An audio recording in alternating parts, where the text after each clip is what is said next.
My name is Lauren Powell. I am 34 years old.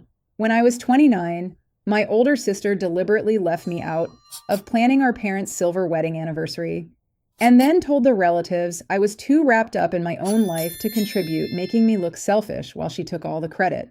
Right now, I am sitting across from her in a busy Nashville cafe as she smiles sweetly and insists I should rearrange my entire work schedule for our father's medical follow ups because my marketing job is more flexible than hers, and I have no children. My chest tightens with familiar guilt, but a new determination rises. I will not let her emotional coercion control me anymore. If you have ever been the one your family turns to for sacrifices while they live freely, tell me in the comments below. Hearing your stories always reminds me why sharing this matters. It all started building years earlier, back when the pattern of my older sister making me feel like the family extra first became impossible to ignore. I was 15, the summer my parents and siblings packed up for a 9-day lake house trip in the mountains without a word to me. I came home from school to a sticky note on the fridge that read something like, "Back soon, love you," in my mother's handwriting. No explanation. No key left under the mat. My older sister posted daily photos of the four of them on the dock, with captions about unbreakable sibling bonds and perfect family time, while I heated up canned soup alone in an empty house for over a week. The silence felt heavier each night until my best friend Avery Cooper noticed I had not shown up to our usual after-school hangouts and convinced her parents to let me crash on their guest couch for the last few days. Avery never made me explain everything right away. She just handed me a spare toothbrush and said the couch was mine as long as I needed it. That quiet support from Avery planted the first seed that I did not have to accept being overlooked forever. When school started again, I landed my first part-time job stocking shelves at a regional distribution warehouse downtown. That is where I met Brandon Gray, the shift supervisor, who quickly became more like a steady mentor than just a boss. He noticed how I kept my head down and worked twice as hard as everyone else, and one slow afternoon, he pulled me aside and told me straight that talent without confidence was just potential collecting dust. Brandon started giving me small extra responsibilities, teaching me how to speak up in team meetings and how to negotiate my hours around school without apologizing for having a life. Those conversations in the break room felt like the first time anyone had looked at me and seen someone worth investing in, rather than someone who could be conveniently forgotten.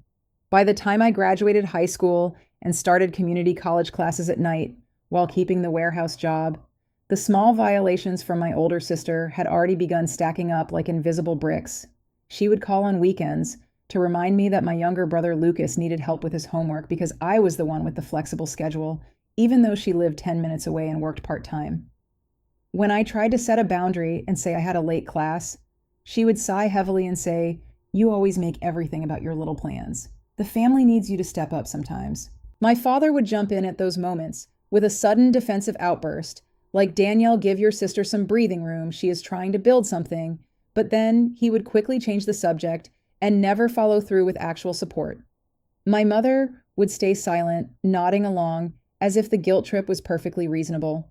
Those repeated little demands slowly chipped away at me.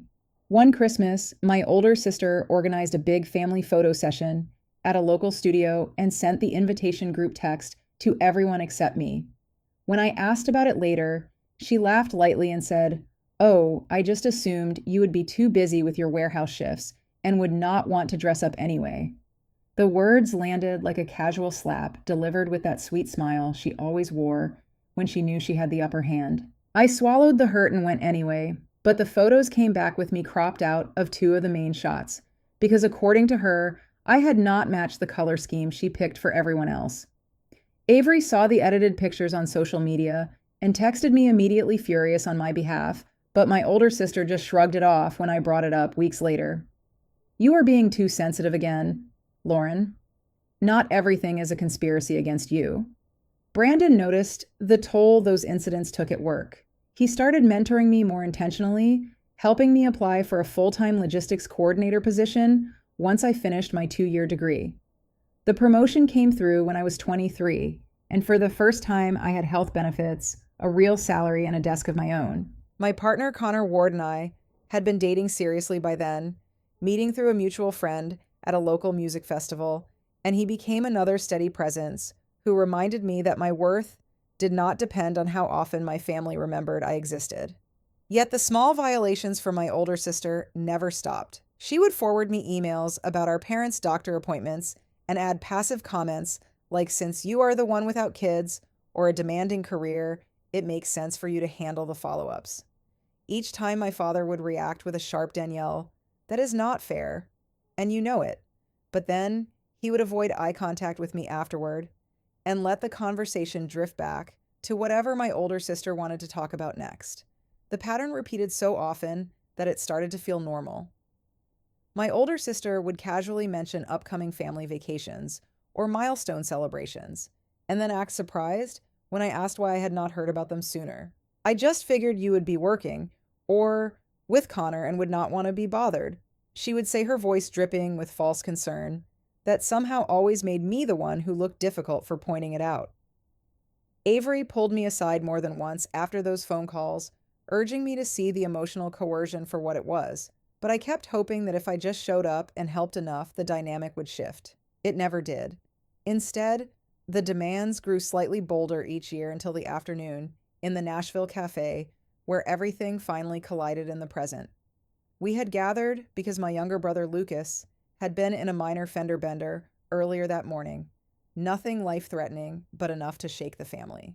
My older sister arrived first and immediately launched into her script while we waited for our coffees.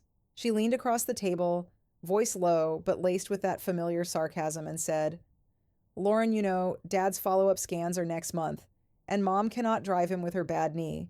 Your marketing coordinator hours are basically 9 to 5, right? It would be so much easier for you to take the time off than for me to rearrange my entire client roster."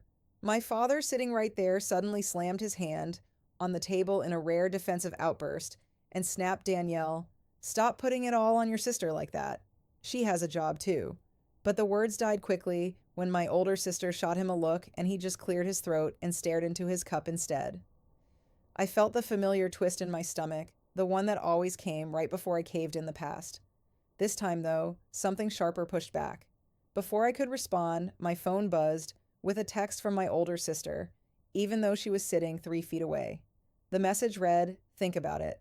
You owe the family this much after everything we have done for you over the years. Do not make this harder than it has to be." My fingers hovered over the screen as the weight of every small violation settled heavier than ever. The cafe noise faded into the background as I stared at that text from my older sister, the words burning into my eyes like they had been waiting years to land. My chest tightened further while she sipped her latte across the table, her expression the picture of patient concern that always masked the calculation underneath. My father shifted in his seat, his face flushing with quiet anger that showed in the way his jaw tightened, and he gripped the edge of the table harder than necessary. For once, he did not deflect or change the subject immediately. Instead, he turned directly to my older sister and interrupted in a low, controlled voice, "Danielle, enough with the messages right in front of her. If you have something to say about family help, say it out loud so we all hear it the same way." My older sister did not even blink. She set her cup down with a soft click and leaned forward, voice laced with that familiar sarcasm that felt like a slow twist of the knife. "Oh, come on, Dad. I am just being practical here. Lauren's marketing coordinator role lets her shuffle meetings around without the whole office falling apart, unlike my client calls that are booked solid for weeks. Plus, she does not have kids pulling her in 10 directions like I do. It is not guilt tripping. It is just facts. Right, Lauren the jab. Hit exactly where it always did, reminding me in one breath that my life was the flexible one, the convenient one, the one that could be rearranged without complaint. My mother stayed quiet, stirring her tea as if the tension was someone else's problem entirely, while my younger brother Lucas scrolled on his phone, pretending none of it concerned him. I forced my voice steady, even as heat rose in my face. "I have a major campaign launch next month that I cannot just drop. The team is counting on me for the final presentations." My older sister let out a short laugh that was all edges and no warmth. "See, there it is again. Always your career first. Your little projects, like the rest of us, do not have real responsibilities. Remember when you missed Mom's birthday dinner last year because of some deadline we all covered for you. But sure, keep telling yourself you're the one who gets overlooked." The words carried that long held resentment, the one that painted me as selfish for having built anything outside the family orbit. My father exhaled sharply, his quiet anger shifting into a rare private confrontation style, where he stood up abruptly and muttered, "I need some air," before walking outside to the sidewalk, leaving the rest of us in the heavy silence. Avery Cooper, my best friend, who had been texting me updates from her own job across town, would have known exactly how to cut through this if she were here. She had seen enough of these moments over the years to recognize the pattern before I even finished describing it. But right now, I was alone in the middle of it, and the weight of my older sister's expectation pressed down harder with every second. I slipped my phone into my bag without replying to the text, but the damage was already done. The rest of the cafe conversation circled back to my father's upcoming scans, and somehow the plan solidified around me, taking the lead on transportation and notes without anyone asking if that actually worked for my schedule. My older sister smiled, as if the matter was settled, her voice sweet again, for the benefit of anyone listening nearby. "You are the reliable one in the family, Lauren. We all know that." 2 days later, the small violations piled on, again this time, through a group family text that my older sister started. She sent a photo of our parents' old anniversary album and wrote thinking we should do a small gathering at the house next weekend to cheer Dad up before the scans. "Lauren, you can handle picking up the catering, since your office is closer to that new place downtown, right? Your hours are basically set in stone anyway. No question mark, no real ask. Just the assumption that my time belonged to the collective." I stared at the message while sitting at my desk during lunch, the marketing campaign files open in front of me. Brandon Gray, my longtime coworker and mentor, who had watched me climb from warehouse shifts to this coordinator role, noticed the way my shoulders slumped when I checked the phone. He paused by my cubicle and asked quietly, "Everything okay at home? You look like that text just ruined your whole afternoon." I gave him the short version because Brandon had become the kind of sounding board who never judged but always pointed out when the pattern was costing me too much. He listened, then said in that steady way of his, "Lauren, you have earned every bit of that promotion and the trip you are leading next month. Do not let family guilt make you second guess showing up for yourself." His words helped in the moment, but the pressure kept building. That same evening, my partner Connor Ward came home from his construction site shift and found me pacing the small living room of our Nashville apartment, still replaying the cafe scene in my head. He wrapped his arms around me and murmured, "You do not have to carry everything they throw at you. We have our own life here." Yet even his support felt strained when I told him my older sister had already forwarded me the doctor appointment details and added a note about how my flexible schedule made me the obvious choice. The next violation came faster than I expected, just 4 days after the cafe meetup. My older sister called while I was in the middle of a team meeting at the marketing firm, and when I stepped out to answer, she launched straight in without hello. "Lauren, the scans got moved up to this Thursday afternoon. Mom cannot make it because of her knee, and I have back-to-back client dinners. You are off by 5 most days, so it should not be a problem. Plus, it will give you time to talk to Dad about how he is really feeling. He always opens up more to you anyway." The sarcasm dripped through, even over the phone, the hidden contempt that I was the spare daughter, the one without a full plate, the one expected to fill in every gap. I tried to push back, reminding her that Thursday was the exact day I had a presentation for the big campaign that could determine my raise. She sighed dramatically and said, "There you go again, making your job sound more important than family health. We all sacrifice sometimes. Or, are you really going to tell Dad you're too busy to drive him?" The call left me rattled enough that Brandon pulled me into the conference room after my meeting and asked point blank if I needed to reschedule anything. I explained the latest demand, and he shook his head, his voice firm. "That is not sustainable, Lauren. You have worked too hard to let this pull you backward." But the real gut punch came later that night when a new group text popped up from my older sister. She had added a photo of my father, looking tired in his recliner, and wrote, "Update from Mom. Dad is more anxious about the scans than he lets on. Lauren, We are counting on you for Thursday. Do not let us down like last time with the anniversary stuff." My younger brother Lucas replied with a thumbs up emoji, and my mother added a simple thanks, honey. No one questioned whether my own deadlines existed. The message sat there, like another brick in the wall of obligation they kept building around me. I spent the next morning at work, distracted, missing a small detail in the campaign timeline that Brandon had to catch for me. He did not scold, but the look in his eyes said he saw the toll the emotional coercion was taking. Meanwhile, my older sister sent 2 more texts throughout the day, each one laced with subtle jabs about how grateful the family would be if I just stepped up without making it a whole discussion. By the time I got home that evening, the weight felt crushing.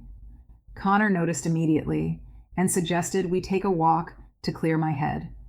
But even then, my phone buzzed again with another casual reminder from my older sister about confirming the Thursday pickup time. The pattern of repeated small violations had shifted into something relentless, each one designed to remind me that my boundaries were optional and my life was secondary. Then came the text that truly stopped me cold. My older sister wrote, "By the way, I saw on your social media that you have that work trip planned for the week after the scans. You might want to cancel it. Family comes first, and Dad needs support while he waits for results. We cannot have you jetting off when things get real here." The words landed like a final escalation, exposing the resentment that had been simmering for years. My older sister was not just asking for help anymore. She was demanding I rearrange my entire career trajectory to fit the family script she had written, the one where I remained the reliable background character who never complained. My hand shook as I read it, the familiar guilt warring with a sharper anger that had been building since the cafe. Avery texted me right after, sensing something was off from my earlier messages, and asked if I needed her to come over. I almost said yes, but the next message from my older sister arrived before I could reply. It read simply, "Think about what really matters, Lauren. Some of us do not get to choose." That last line hung in the air, like a threat wrapped in sisterly advice, and I realized the final rebellion I had been avoiding was now staring me in the face. The question was no longer whether I would keep giving in. It was whether I had the strength to stop completely. The next morning, I sat at my desk at the marketing firm, staring at the campaign files that represented months of my effort, and something inside me finally snapped. I picked up the phone and called my older sister before I could talk myself out of it. My voice came out calm but firm when she answered. I told her straight that I could not take Thursday off for the scans because the presentation was non-negotiable, and I had already cleared my schedule around it weeks ago. My older sister did not waste a second. Her tone shifted into that cold sarcasm she reserved for moments when she felt challenged, the kind that sliced deep with every word. "Wow, Lauren. I guess we finally see where your priorities really are. Your little marketing projects matter more than Dad, sitting in a waiting room alone, wondering if the results will change everything. Typical. You always find a way to make yourself the victim when the family actually needs something real from you." The jab landed hard, exposing years of resentment in one breath, as if my entire life had been one long excuse for not being the perfect support system she demanded. I felt my throat tighten, but I held my ground, reminding her that I had covered countless appointments and errands over the last 4 years without complaint. She laughed sharply, the sound full of hidden contempt. 4 years, please. We have all been carrying this family while you chase your promotions and your perfect little apartment life with Connor. Do not act like you are the one who has sacrificed." Before I could respond, my father jumped in on the 3-way call my older sister had quietly added him to without warning. His voice carried genuine shock at first, cutting her off mid-sentence with a defensive interruption. "Danielle, that is enough. Lauren has a right to her job too." But the moment passed quickly when my older sister pressed him with a pointed reminder about how stressed my mother had been lately. He cleared his throat and changed the subject to the weather forecast for the weekend, his way of retreating without fully committing to either side. The call ended with my older sister declaring that she would handle the appointment herself if she had to cancel her own client meetings, but the guilt trip hung heavy in the silence afterward. I sat there staring at my computer screen, the campaign deadline looming like a ticking clock. Avery Cooper sensed the shift the moment I texted her a summary later that afternoon. She called immediately from her office across town and listened without interrupting while I replayed the conversation. "Lauren, this is not about one appointment," she said quietly. "This is the same pattern we have watched for 11 years. You deserve to protect your own life." Her words gave me the courage to take the next step. I walked down the hall to Brandon Gray's office and asked for a quick private conversation. He closed the door and listened as I explained the latest escalation. Brandon leaned back in his chair, his expression steady as always. "You have built something solid here, Lauren. Do not let family pressure undo that. Take the time you need to think, but remember, your team is counting on you too." As I left his office, Harper Coleman, my office assistant who had become a quiet ally over the last year, caught my eye and gave me a small, supportive nod. She had overheard enough over the months to know the family dynamic was wearing me down. The real breaking point came 3 days later at an emergency family gathering my older sister organized at my parents' house to discuss the scan results. I showed up after work exhausted, but determined only to find my older sister already holding court in the living room. She launched right in the moment I sat down, voice dripping with that familiar mix of sweetness and venom. "Lauren, since you could not make the appointment, we had to reschedule everything around your schedule again. Dad's results are not great, and now we need someone reliable to handle the follow-up treatments twice a week. Your hours are the most flexible, so it just makes sense." The room went quiet. My younger brother Lucas looked down at his phone, avoiding the tension.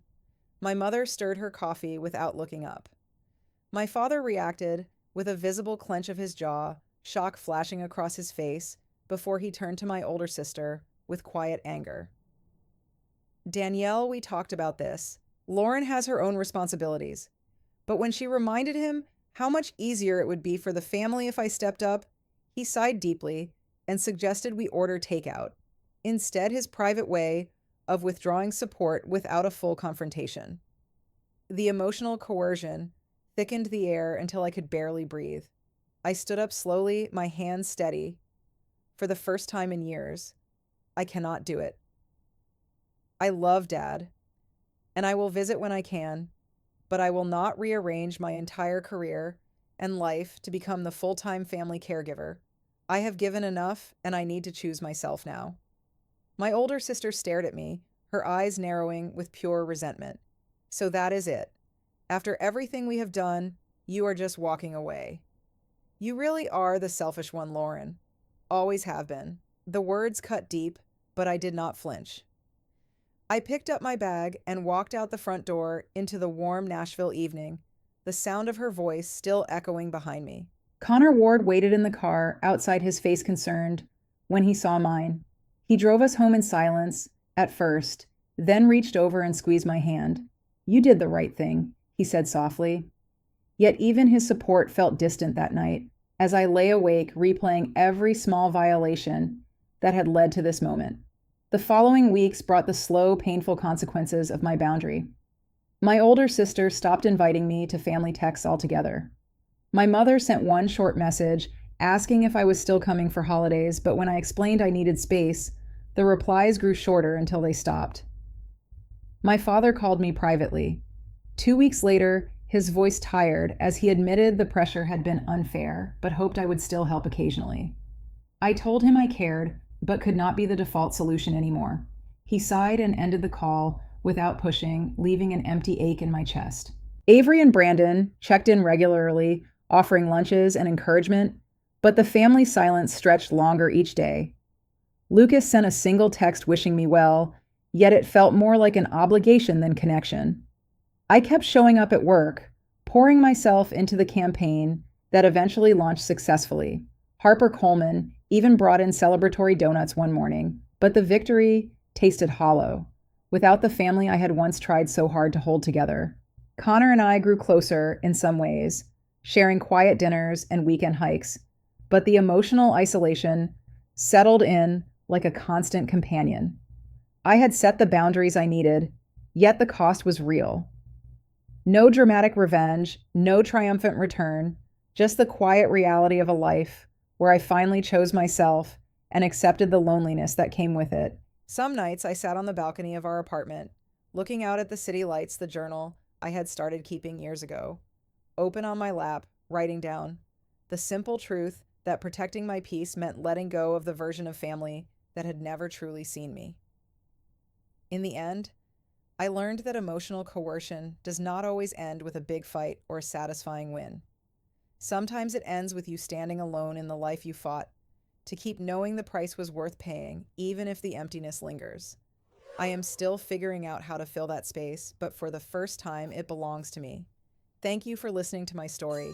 If you have ever drawn a line with family and felt the isolation that follows, what helps you keep moving forward? Share in the comments because knowing we are not alone makes the hard choices feel a little less heavy.